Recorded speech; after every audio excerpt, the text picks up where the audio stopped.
శ్రీ గురుభ్యో నమ. ప్రణో దేవి సరస్వతి వాజేభిర్వాజినీపతి ధీనామమిత్రవతు. సర్వమంగళ మాంగళ్యే శివే సర్వార్థ సాధకే శరణ్యే త్ర్యంబకే దేవి నారాయణి నమోస్తుతే.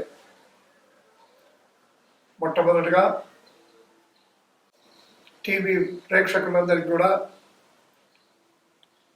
ఉగాది అనగా క్రోధినామ సంవత్సర శుభ ఆశీస్సులు, శుభాకాంక్షలు.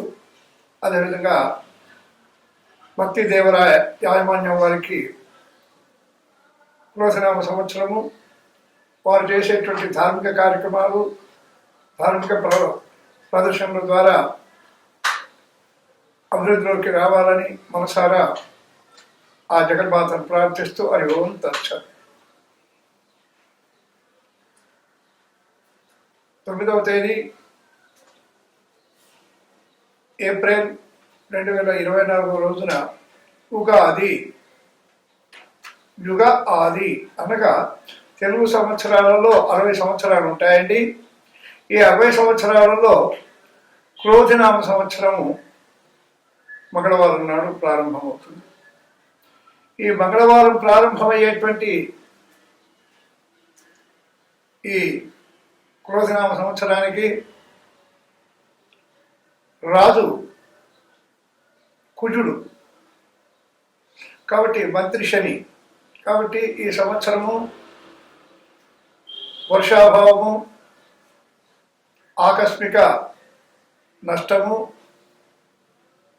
పంటలన్నీ కూడా తక్కువ చేతికి అందడము, రాజకీయ కలహాలు, రకరకాల ఈతి బాధలు, చోరాగ్ని భయము, ఇవన్నీ కూడా జరిగేటువంటి అవకాశాలు ఎక్కువగా ఉన్నాయి. మరి ఈ సంవత్సరము 12 రాసుల వారికి అనగా మేష, వృషభ, మిథున, కర్కాటక, సింహ, కన్య, తుల, వృశ్చిక, ధనస్సు, మకర, కుంభ, మీన రాశుల వారికి గ్రహచార ఫలాలు తెలుసుకుందాము. శ్రీ గురుభ్యో నమః. క్రోధినామ సంవత్సరంలో మకర రాశి వారికి అనగా ఉత్తరాషాఢ, శ్రవణం, ధనిష్ట 2 పాదాలు మకర రాశి అవుతుందండి.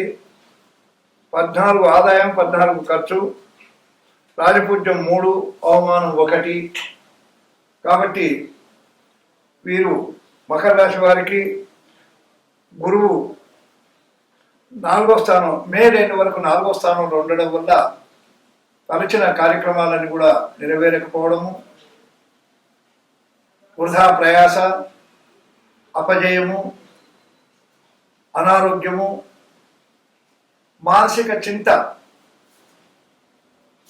రుణ బాధ ఇవన్నీ కూడా హెచ్చుగా ఉండేటువంటి అవకాశాలు ఉన్నాయి.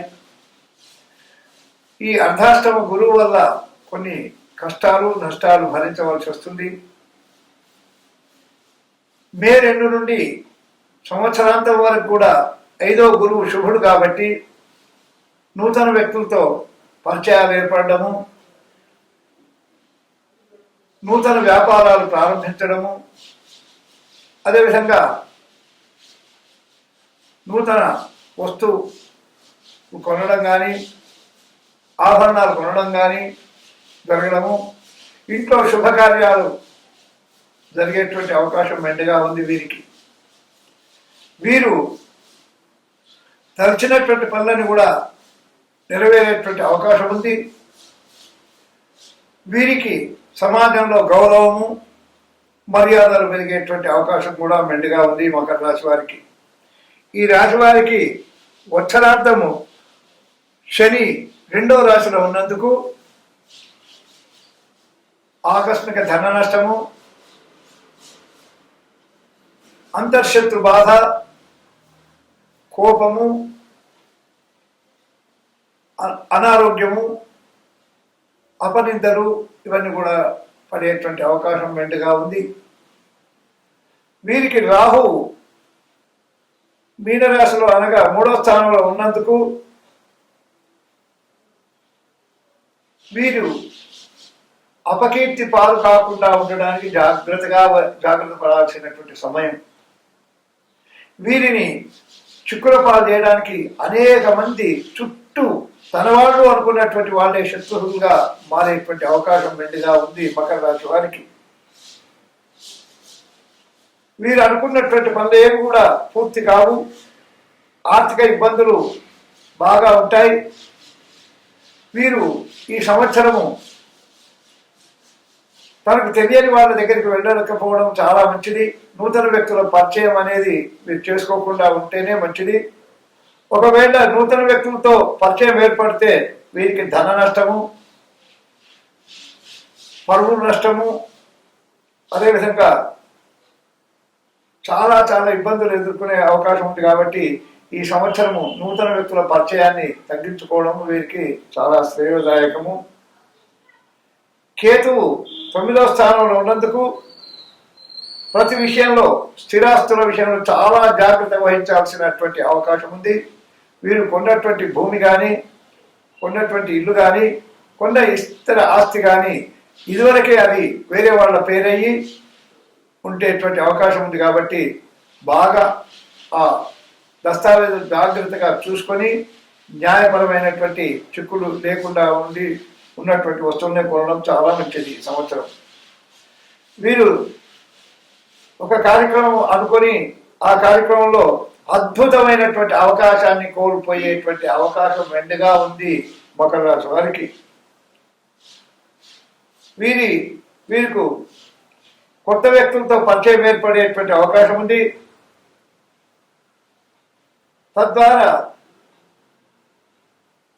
వీరికి అనుకున్నటువంటి పనులు ఏమాత్రం కూడా సాధ్యమయ్యేటువంటి అవకాశం లేదు. కాబట్టి కొత్త కార్యక్రమాలకు వీరు దూరంగా ఉండడము, శ్రీకారం చుట్టకపోవడం చాలా మంచిది.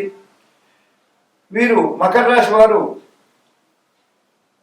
ఈ సంవత్సరము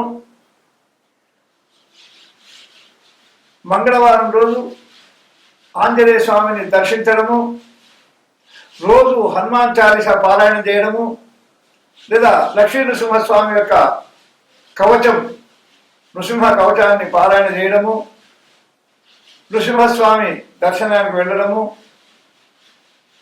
ఇవి చేసినట్టయితే వీరికి గోచారంలో కాస్త మార్పులు కలిపి శుభాలు వచ్చేటువంటి అవకాశం ఉంది. కాబట్టి తప్పకుండా వీరు హనుమత్ కృపా పాత్రలు కావాల్సిందిగా మరి మనకు తోస్తుంది. కాబట్టి వీరు తప్పకుండా ప్రతి మంగళవారము ఆంజనేయ స్వామి దర్శనం చేసుకోవడము, రోజు హనుమాన్ చాలీస పారాయణం చేయడం వల్ల వీళ్లకు శుభాలు జరిగేటువంటి అవకాశాలు మెండుగా ఉన్నాయి. శుభం భూయాలు.